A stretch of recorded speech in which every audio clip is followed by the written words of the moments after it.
दोस्तों आज फिर से सब मरेंगे बारी बारी। तिरंगा ये एक और चित्र है दोस्तों।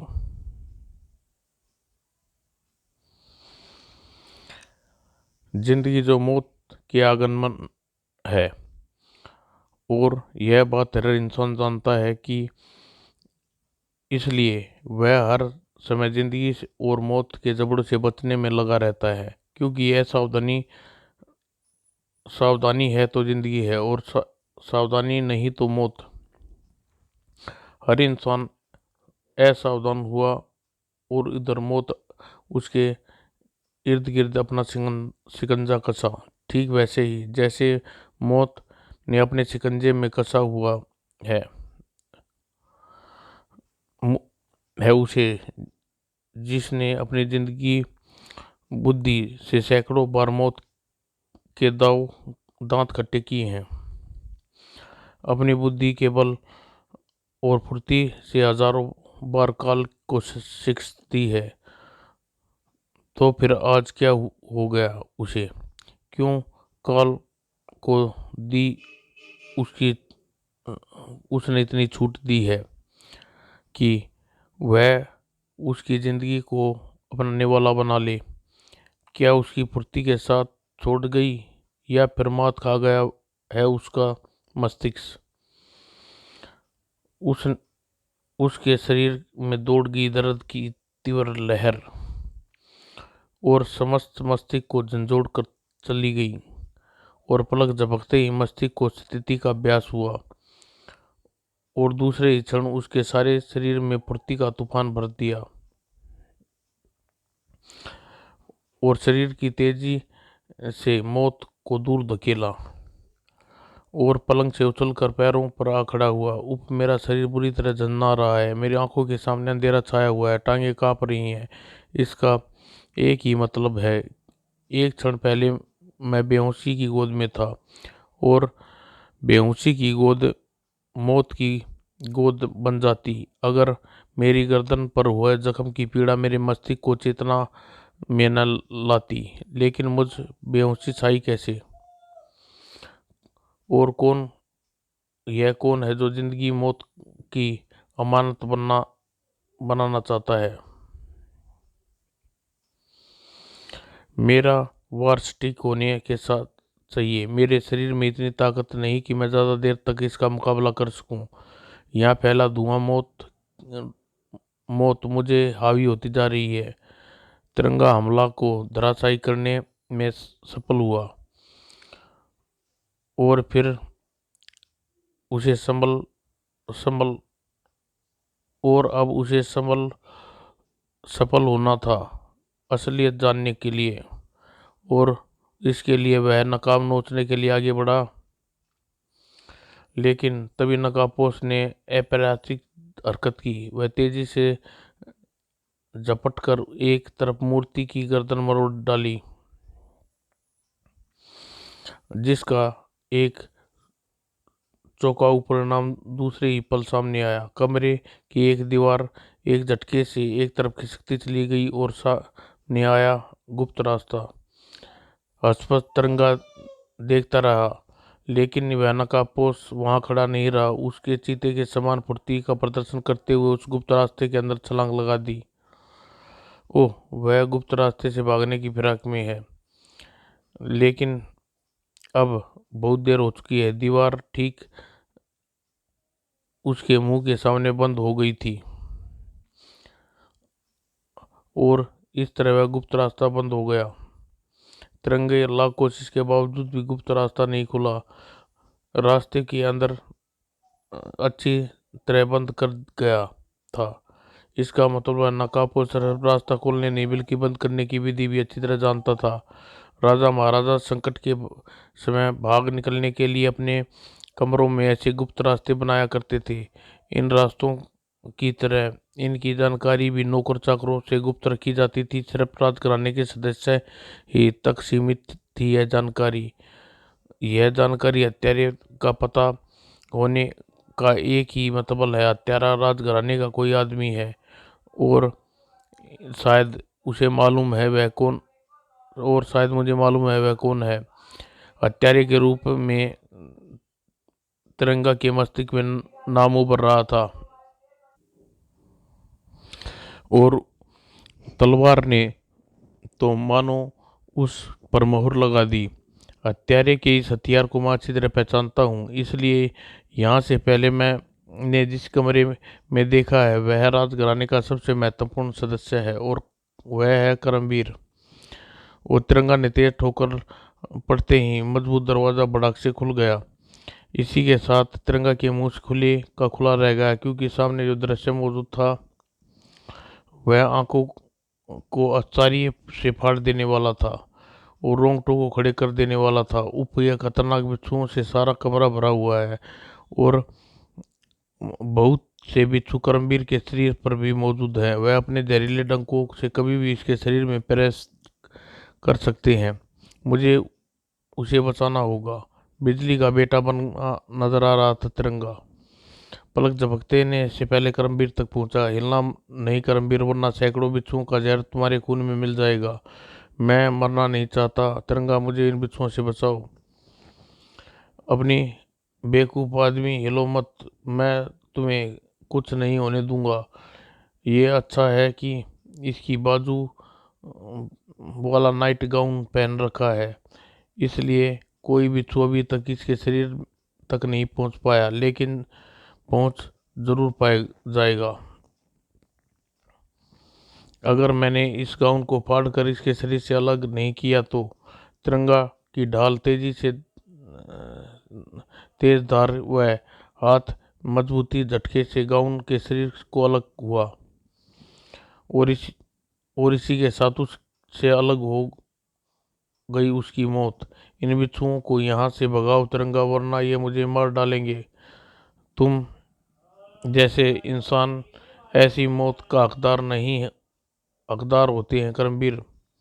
अगर लेकिन मुझे अफसोस है कि अपनी आंखों के सामने मरता नहीं देख सकता, इसलिए तुझे बचाने के लिए मजबूर हूँ। आग के ताप से डरकर सारे बिच्छू कमरे से बाहर भाग गए, लेकिन कमरे में बिच्छुओं को पूरी तरह छुटकारा मिलता जब मैं बिच्छुओं को निकालने मुख्य स्रोतर इस गुलदस्ते को उठाकर बाहर नहीं फेंक दूंगा।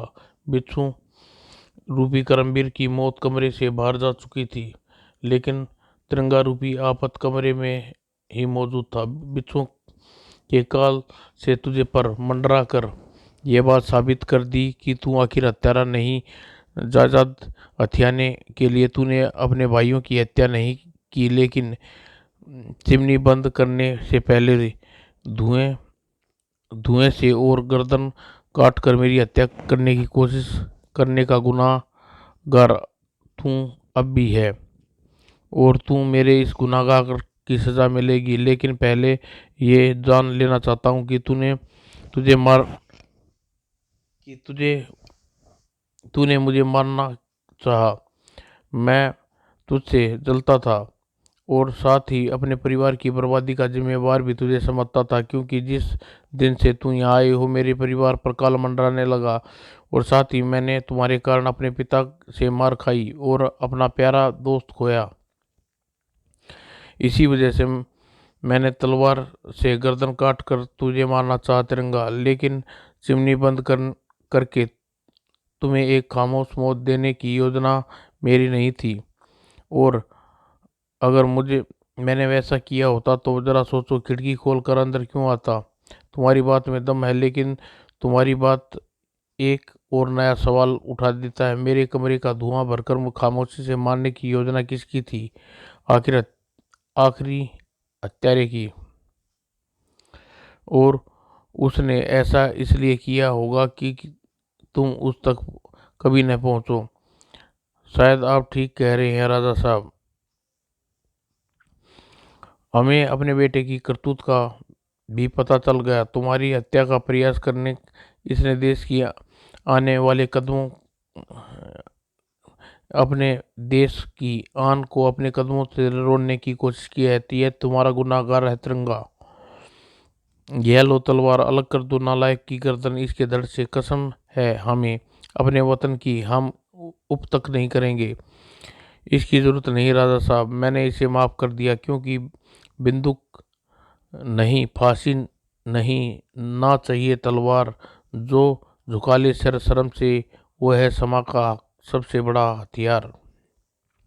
करमवीर को माफ कर तिरंगे अपने विशाल हृदय का परिचय दिया, लेकिन अपनी विलक्षण बुद्धि का परिचय देने बाकी था। हर हत्यारा करने के बाद मामला पेचीदा और पेचीदा होता जा रहा है। मैं लाख कोशिश करने के बाद भी अभी तक कोई सफलता प्राप्त नहीं कर पाया हूँ। इसलिए मुझे हर हाल में आखिरी हत्यारे तक पहुँचना ही है, और उसके लिए मुझे सारे मामले को एक बार फिर से विचार करना होगा। इस बात का ध्यान रखकर कि वह समस्या का समाधान समस्या के साथ होता है, ज़रूरी होती है बस उसे देखने की। स्वतंत्रता की 50वीं वर्षगांठ धूमधाम से मनाने के लिए आज़ादी की लड़ाई में भाग लेने वाले देशभक्त बाजीराव घराने में मुझे सम्मानित करने का समारोह में आमंत्रण किया। सब कुछ हरोल्लास के साथ संपन्न हुआ, लेकिन सब उल्लास एक बड़े मातम में बदल गया। उसी रात राजा विक्रम बाजीराव के बेटे सूर्यवीर की हत्या हो गई, और उस हत्या के इस्तेमाल में की गई गो का, यानी इसके इस्तेमाल करने वाला था आखिरी हत्यारा। सबको बारी बारी मारने की ठान चुका था वह आखिरी हत्यारा, और अपने ठाने हुए को उसने पूरा किया। सूर्यवीर के बाद राजा के दूसरे बेटे परमवीर की हत्या करके पोस्टमार्टम करने पता चला परमवीर के मस्तिष्क में पारा पहुंचने से हुई। मैंने आखिरी हत्यारे के बारे में ढूंढे बगैर यहाँ से ना जाने की ठान ली, इसलिए उसने मुझे भी अपने रास्ते से हटाने की योजना बना ली। इसलिए उसने मेरे कमरे में मौजूद अलाव में धुआं बाहर जाने वाली चिमनी बंद कर दी, और मेरे कमरे में भरता धुआं धीरे धीरे मुझे खामोश मौत की तरफ ले जाने लगा। लेकिन मेरी किस्मत अच्छी थी कि जो जलन का मारा करमवीर मुझे मारने के कमरे में आ घुसा, और खुली खिड़की से सारी गैस बाहर निकल गई और मैं बच गया। फिर भी करमवीर बिच्छुओं भरा गुलदस्ता मारने की कोशिश की, और आखिरी हत्यारा ने अपने शिकार को मौत देने का जो तरीका इस्तेमाल किया अनोखे होते हैं, साथ ही आजकल प्रचलन में नहीं है।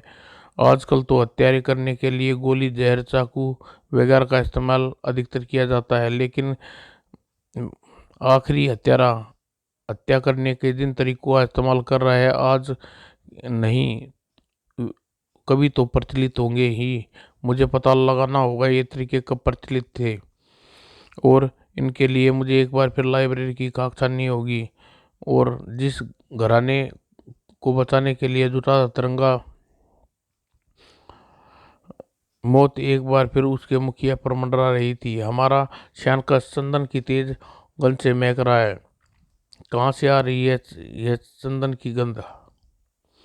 हमारे बिस्तर से, लेकिन हमारे पीछे यहाँ चंदन किसने क्यों बिखेरा? अरे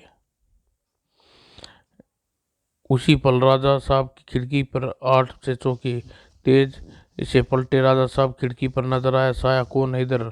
जब अचानक जब साय ने अंदर कुछ उछाला और तेजी से खिड़की से हट गया।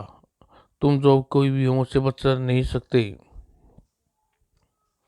लेकिन न जाने क्या जानते थे बाहर मौत उन पर लपकने के लिए तैयार खड़ी है। राजा साहब तेजी से बूढ़े शरीर खिड़की से बाहर की ओर लपके। अचानक एक बड़ा पत्थर और विचित्र फूल राजा साहब के चेहरे से आ टकराया, और जबकि इधर तिरंगा की आंखें चौड़ी हो रही थी।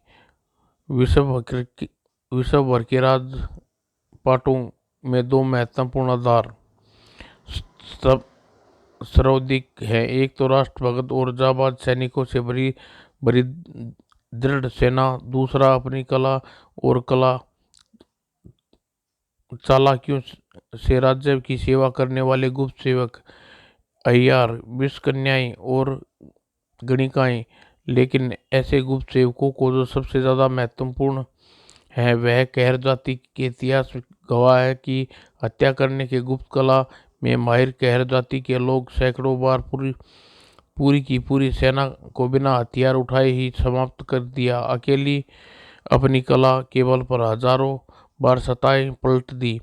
यूं तो इस जाति के लोग हत्याएं करने की असंख्य गुप्त तरीके में माहिर हैं, लेकिन फिर भी कुछ तरीके अत्यंत प्रचलित हैं जिन्हें यहाँ दिया जा रहा है। जिस चीज़ की मुझे तलाश थी इस किताब के रूप में मिल गई है। पारे से मौत, खतरनाक मौत। ओह, जो ही तिरंगा पुस्तक के पृष्ठ पलटता रहा,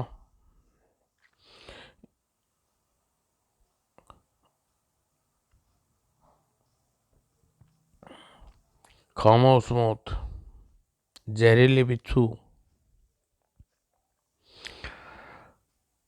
विषसूल, हरी हत्यारी खुशबू अपने शिकार के कपड़ों पर चंदन की खुशबू पहुंचा देता है और चंदन की गंध से आकर्षित होने वाले सर्प को शिकार पर छोड़ देना कहर जाति वाले के लिए खूब जानते हैं। यह विधि खूब प्रयोग करते हैं। कहरी पुस्तक समाप्त हो चुकी थी, लेकिन उसका एक एक शब्द तिरंगा के मस्तक में बार बार जवार लाया था और बढ़ाता जा रहा था। इस पुस्तक की हत्या की एक रूपरेखा मेरे सामने ले आई। राजघराने के सदस्यों की हत्या करने उनके तरीके बता रहे हैं कि हत्यारा कहर जाति का आखिरी व्यक्ति है, वह इसलिए वह आखिरी हत्यारा। और वह कौन है इसका पता लगाने के लिए मुझे तुरंत राजा साहब से मिलना होगा। तीर की तेजी से लाइब्रेरी से बाहर निकला। कुछ ही देर में राजा साहब के कमरे में पहुंचा। राजा साहब का कमरा चंदन की महक से बुरी तरह महक रहा है। राजा साहब यहाँ कहीं नजर नहीं आ रही, कहाँ गए वे? ओह, ये आवाज़ कैसी? ओ, तिरंगा पूरी तरह सतर्क ना होता तो अपने पीछे हल्की सी आवाज़ को न सुन पाता और ना ही अपने उस मौत के शिकंजे में फंसने से बचा पाता। उपकोपरा जाति का यह विषैला सांप चंदन की गंध से एकदम पागल, अपना सारा विष मेरे शरीर में भर देने को एकदम तैयार। लेकिन इसे यहाँ मेरे लिए नहीं, राजा साहब के लिए छोड़ा गया है। यह चंदन व सांप का संगम साबित कर रहा है कि मौत के दूत को यहाँ छोड़ने वाला आखिरी हत्यारा है। जाने मुझे ऐसा क्यों लग रहा है जी, राजा साहब किसी मुसीबत में है। मुझे फौरन देखना होगा अपने आप को इस मुसीबत से निकालने के बाद, और इसके लिए मुझे लेनी होगी अपने लिवादे की मदद। तिरंगा लिवादे में अपना हाथ में लिया और सरसराई सनसनाई वह मौत। लेकिन उस मौत की आखिरी छलांग थी, क्योंकि तिरंगा के मजबूत लवादे में दबो चुका था। इसे इस तरह हाथों से पकड़ने रखना ठीक नहीं, इसलिए इसे बंद करना होगा। इस पिटारी में कमरे में मौजूद पिटारी तिरंगा की जहरीली मौत को छुटकारा दिलाया और साथ ही कई सवालों को जन्म दे दिया। आखिर हत्यारे ने कोबरा को इसी पिटारी में बंद करके कमरे में पहुंचाया, लेकिन यह पिटारी वैसी नहीं जैसी अक्सर सपेरों के पास देखी जाती है। तो ट्रांसपेरी हवा ढंग से बनाई गई है, और अगर मैंने सोचना सही है तो इसे बनाने के लिए उन गुलाब के पौधों की डंडियों का इस्तेमाल किया गया है जो महल के चारों तरफ काफी मात्रा में लगे हुए हैं। खिड़की से जाकर गुलाब के पौधों को देखते हुए तिरंगा अचानक ही कुछ दूर कुछ और दिखाई दिया। किसी खिड़की के पास राजा साहब की तलवार, साथ में पड़े विचित्र फूल। इस तलवार को यहाँ पड़े होने का मतलब राजा साहब के हाथ पर वार करके छुड़ाया गया है, और वह वार शायद किया गया है इस फूल से। कैसी बेकार की बात सोच रहा हूँ भला। तलवार का मुकाबले में फूल का वार भला। फूल और तलवार का क्या मुकाबला। ओह यह क्या, मुझे एक आग चक्कर क्यों आने लगे। और तिरंगा ने मस्तिष्क घूमता सा महसूस हुआ। दूसरे क्षण अपने हाथ में थमे फूल को तेजी से दूर उछाला। वो यह सचमुच ही सचमुच इस फूल और तलवार का कोई मुकाबला नहीं। तलवार से कई गुना घातक है यह फूल। तलवार का वार से तो बचा जा सकता है, लेकिन फूल की खुशबू से हरगिज नहीं बचा जा सकता।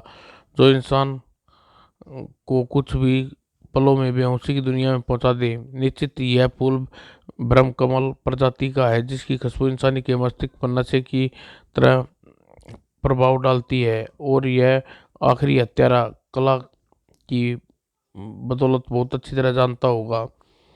और शायद समझ चुका है कि कौन राजघराने के वंश का नाश करने में जुटा है।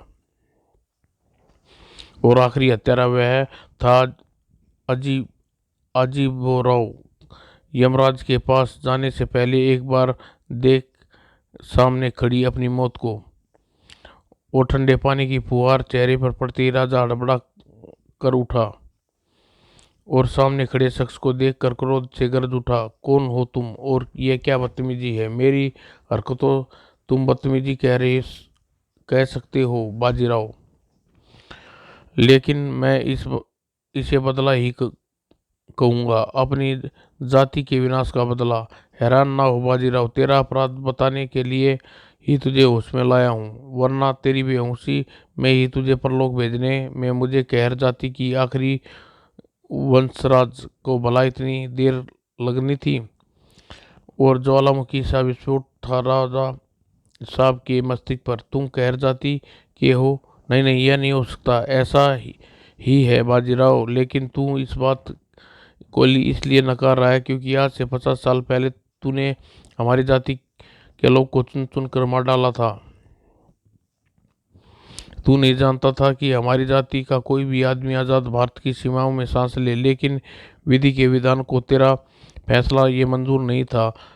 तभी तो उसे बचा कहर जाति की रूपाली नामक की औरत। और वह औरत मेरी माँ थी, जिसने मुझे आज़ादी की फिजाओं में जन्म दिया और पाल पोस कर बड़ा किया। लेकिन वह नहीं जान चाहती थी कि मैं अपनी जाति के बारे में कुछ जानूं, इसलिए अपनी जुबान पर कभी मेरी जाति का जिक्र नहीं लाया। उस राज को मैंने अपने साथ लेकर वह अभी कुछ दिन पहले ही दुनिया से विदा हो गई, लेकिन इस विधि के विधान को ना मिटा सकी जिससे तेरे वंश की बर्बादी मेरे हाथों लिखी थी। अपनी माँ की मौत के बाद जब मैं गठरी को खोला, जिसमें 50 सालों के सजो कर रखे हुए थी, उस गठरी में मौजूद उसकी यादें मेरी पहचान की पनडुब्बी के रूप में। जो पनडुब्बियों को पढ़ता गया तो मेरे खून उबाले मारने लगा और मेरी आत्मा चीख चीख कर कह रही थी, जिसे पूरे खानदान और जाति के साथ साथ तेरे जैसे खानदान पर जुल्म की कहानी दर्ज थी। 50 सालों की उम्र में बदला लेना कठिन था, लेकिन हर जाति का आखिरी वंशज उम्र और हालातों का गुलाम नहीं था।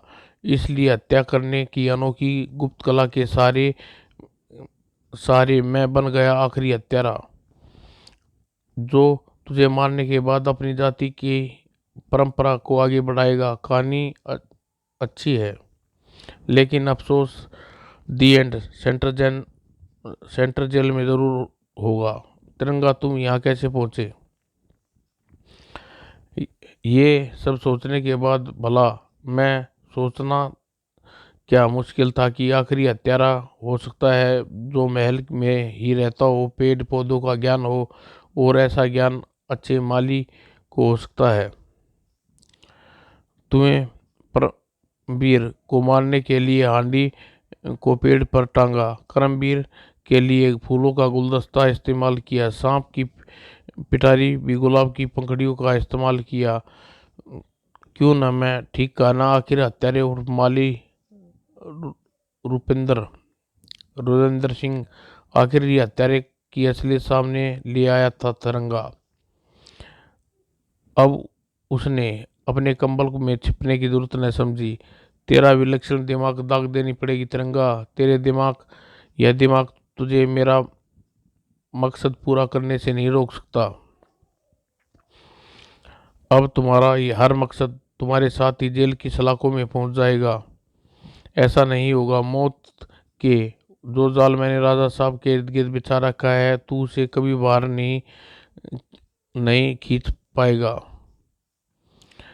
हमारा शरीर बूढ़ा जरूर है नमक हराम, लेकिन तेरे इस कांटे भरे जाल को तोड़कर हम बाहर निकल आए। हमारी ताकत बाकी है। राजा साहब रुकिए।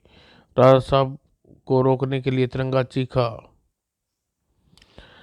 पर देरी से, क्योंकि राजा साहब अपने इर्द गिर्द मौजूद कांटों की बाड़ को तोड़कर बाहर आ चुके थे। ओह, ये आपने क्या किया राजा साहब? एक साधारण से कांटे नहीं बल्कि जहरीले कांटे हैं, और इन कांटे को आपके शरीर में चुभ चुके हैं, इसलिए जहर का असर आप पर।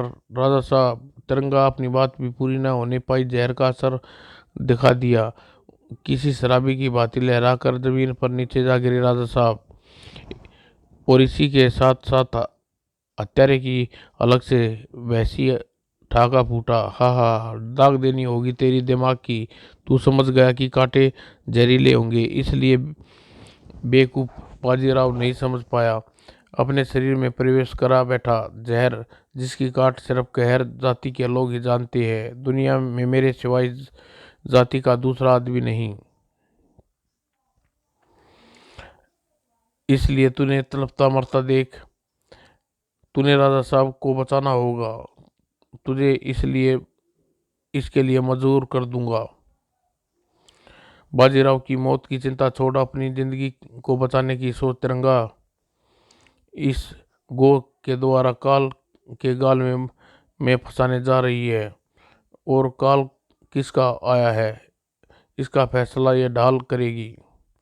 और खूनी गो खत्म हो गई, और तिरंगा टूट पड़ा आखिरी हत्यारे पर। राजा साहब को बचाने का तरीका बता हत्यारे। आह, मेरी जुबान नहीं खुला सकता तिरंगा, क्योंकि पत्थर बोल नहीं सकते, मगर कहर जाति के लोग नहीं। ओह, साहब की हालत बिगड़ती जा रही है। राजा साहब की हालत तिरंगा को क्रोध का पुतला बना दिया। दूसरे ही क्षण क्रोध में तिरंगा ने कर दी वह हरकत जिसके स्वाभाविक कति मेल नहीं खाती थी। इस कटे हुए जहर को अगर तू राजा साहब को नहीं बचा सकता, तो तू भी अपने आप उनके साथ मर हत्यारे।